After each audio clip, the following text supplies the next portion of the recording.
जोधपुर में नगर निगम चुनाव के लिए कांग्रेस के 160 टिकट को अंतिम रूप देने के लिए आयोजित स्क्रीनिंग कमेटी की बैठक में दावेदारों की भीड़ उमड़ पड़ी। यहां बैठक में मुख्यमंत्री गहलोत के बेटे वैभव गहलोत के समक्ष समर्थकों के साथ पहुंचे दावेदारों ने शक्ति प्रदर्शन किया और कमेटी के सदस्यों के समक्ष अपना बायोडाटा पेश किया। बात नहीं हुई अभी, शायद आज बात होगी, उसके बाद ही कुछ कह पाऊंगा। लेकिन वैसा कुछ फर्क पड़ेगा यदि चुनाव में खड़े भी हो रहे तो बीजेपी की सेहत पे कोई फर्क पड़ेगा नहीं? देखिए, सबका अपना अपना मिजाज और अपना अपनी ताकत है, उसके बारे में मुझे कुछ कहने की आवश्यकता नहीं है। बीजेपी चुनाव लड़ेगी, हमारी सारी तैयारियां हैं और इसलिए जो निर्णय होगा वो जनता करेगी, इसलिए उसमें मुझे कुछ ज़्यादा छिद्रान्वेषण की आवश्यकता नहीं है। आरएलपी चुनाव लड़ती कोई असर पड़ेगा?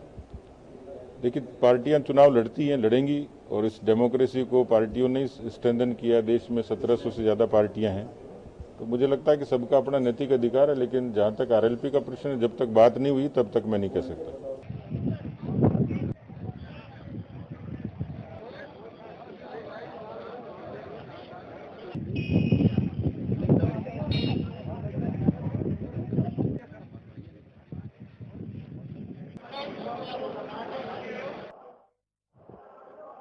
क्या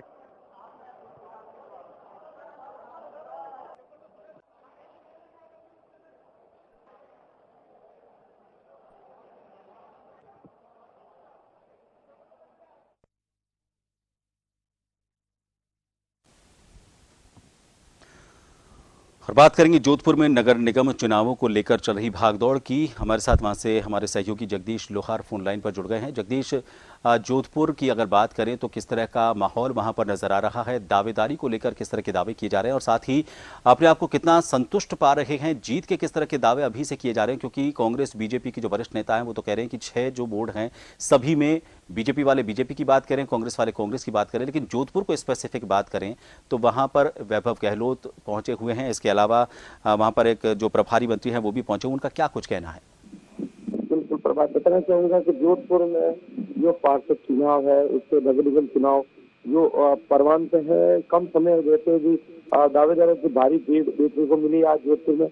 वहीं आज मुख्य बिंदु जो रहे वैभव गहलोत, मुख्यमंत्री अशोक गहलोत के पुत्र हैं, उन्होंने आज सभी दावेदारों से मुलाकात की, बैठक ली और उनका फीडबैक लिया। कह सकते हैं निश्चित तौर पर कि जोधपुर में जिस तरह से आप कांग्रेस के प्रत्याशियों ने अपनी दावेदारी साबित की है, निश्चित तौर पर और वही बात करें मुख्यमंत्री अशोक गहलोत के पुत्र वैभव गहलोत की, तो उन्होंने भी है ना दोनों ही नगर जोधपुर में दोनों ही नगर निगम में अपना जो बोर्ड बनने की दावेदारी साबित करने को भी कहा है।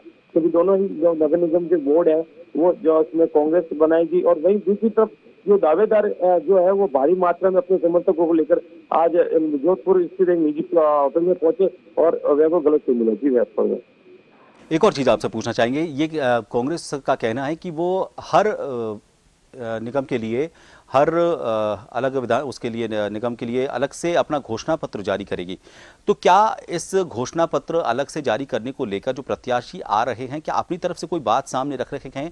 क्या उनके मकसद हैं उस जिस वार्ड से वो खड़ा होना चाहते हैं, जिस निगम के लिए वो अपनी दावेदारी जता रहे हैं, क्या उनकी प्राथमिकताएं रही हैं? क्या इस तरह का कोई सवाल जवाब किया जा रहा है या सिर्फ अब तक कौन कौन सी सभाओं में उनकी कांग्रेस की सभाओं में मौजूदगी रही है, कांग्रेस के लिए किस किस तरह से उन्होंने भीड़ जुटाई है, सिर्फ यही दावेदारी का एक प्रमुख बिंदु है? बिल्कुल प्रभात, अब तक जो है ना प्रत्याशी है जिन्होंने अपनी दावेदारी साबित की है वो सिर्फ इस मीटिंग के लेकर वो उनके जो पार्टी को लेकर उनके कार्य को लेकर दावेदारी साबित की गई। मुख्य जो आम जनता के बिंदु है, आम जनता की समस्या उनको लेकर नहीं की गई है। वहीं दूसरी तरफ बात करें जो पिछला बोर्ड था उनकी कमियों को लेकर बात अभी तक नहीं की गई है। उन्होंने अभी तक जो दावेदारी साबित की है वो अपने पार्टी को लेकर, अपने कार्य को लेकर उन्होंने दावेदारी साबित की है। निश्चित तौर पे कह सकते हैं कि अभी तक जो मतगणना चल रही है शाम को 6 बजे तक चलने की संभावना, 1 घंटा और चलेगी। वही दूसरी तरफ अपन कह सकते हैं कि जिस तरह से ये दावेदारी हुई है, अभी तक मूलभूत समस्याओं आम जनता की, जोधपुर की जनता की आम जनता की मूलभूत जो समस्या उनको लेकर नहीं की गई है, अपने एरिया की बात को लेकर नहीं की गई है। वो अब तक ये एक चिंता का विषय भी कह सकते हैं जिस तरह से आम जनता की